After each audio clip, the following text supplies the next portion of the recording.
আসসালামু আলাইকুম ভিউয়ার্স। আজকে আমি আপনাদের সামনে উপস্থিত হয়েছি ইংলিশ গ্রামারের একটি গুরুত্বপূর্ণ topic right form of verbs নিয়ে আপনাদের সামনে আলোচনা করব। তো রাইট ফর্ম অফ ভার্বস সাধারণত আমরা ক্লাস 6 থেকে আমরা সাধারণত পড়ে থাকি।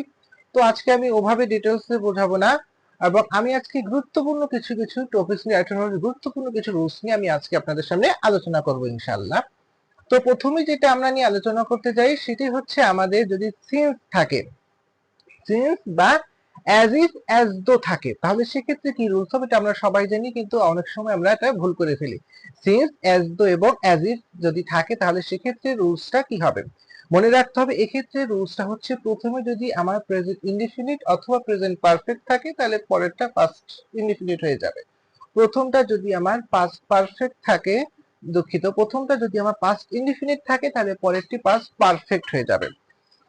এটা হচ্ছে অ্যাজ ইফ অ্যাজ দো এবং সিন্স অ্যাজ এর নিয়ম। তারপরে আছে লিস্ট যদি থাকে, এল ই এস টি, এটা শুধু রাইট ফর্ম ভার্ব, এটা কমপ্লিটিং সেন্টেন্স যখন আমরা করে থাকি, একটা অংশ দিয়ে দেয় পরের অংশ থাকে না, তখনও সাধারণত আমরা ওক্ষেত্রে আমরা শুড অথবা আমরা সাধারণত মাইট বসাই কমপ্লিটিং সেন্টেন্সে। এটা নিয়ম হচ্ছে শুড অথবা মাইট বসবে, এক্ষেত্রে একই নিয়ম।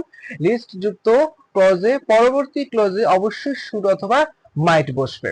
এবং তারপরে যে রুলসটা নিয়ে আলোচনা করব সেটি হচ্ছে it is time, it is high time, lately, recently, এগুলো ইট ইজ টাইম এবং ইট ইজ হাই টাইম যদি থাকে তাহলে তার অবশ্যই তারপরে যে ভার্বটা ব্ল্যাঙ্ক দেওয়া থাকবে সেটা অবশ্যই পাস্ট টেন্সে হবে, পাস্ট ইনডিফিনিট হবে। এবং তারপরে যে আলোচনা করব সেটা হচ্ছে ইউজ টু দিয়ে। ইউজ টু আমরা জানি যে ইউজ টু সাধারণত ইনফিনিটিভের পরে টু বসে, ইনফিনিটিভ পরে সাধারণত ভার্বের বেস ফর্ম বসে, এক্ষেত্রে ইউজ টু এর পরেও সাধারণত ভার্বের বেস ফর্ম বসে। কিন্তু কিছু কিছু ক্ষেত্রে আমরা দেখি যে ইউজ টু এর পরে ভার্বের সাথে আইএনজি যুক্ত হয়। তো এটা কেন হয়?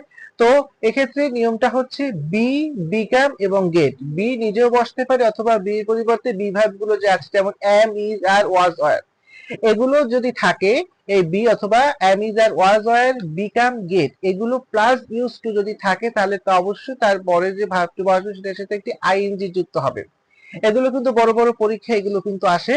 সাধারণ ইউজ টু আগে একটা এম আসে, যায় I am use to, he is use to, সে he is use to buying a car, সে গাড়ি কিনতে অভ্যস্ত। এক্ষেত্রে যদি শুধু কেউ বাই দিয়ে দেয় যে টু এর পরে ইনফিনিটিভের পরে সাধারণত বেস ফর্ম, তাহলে সেটা কিন্তু হবে না। তো বলে রাখি, আমি আবারও বলছি যে বি, বিকাম, গেট এগুলোর পরে যদি ইউজ টু থাকে তখন তারপরে ভার্বটা অবশ্যই আইএনজি যুক্ত হবে। তারপরে আসে নিড নিয়ে। আমরা জানি নিড একটা মডাল অক্সিলারি ভার্ব। তো যেহেতু মডাল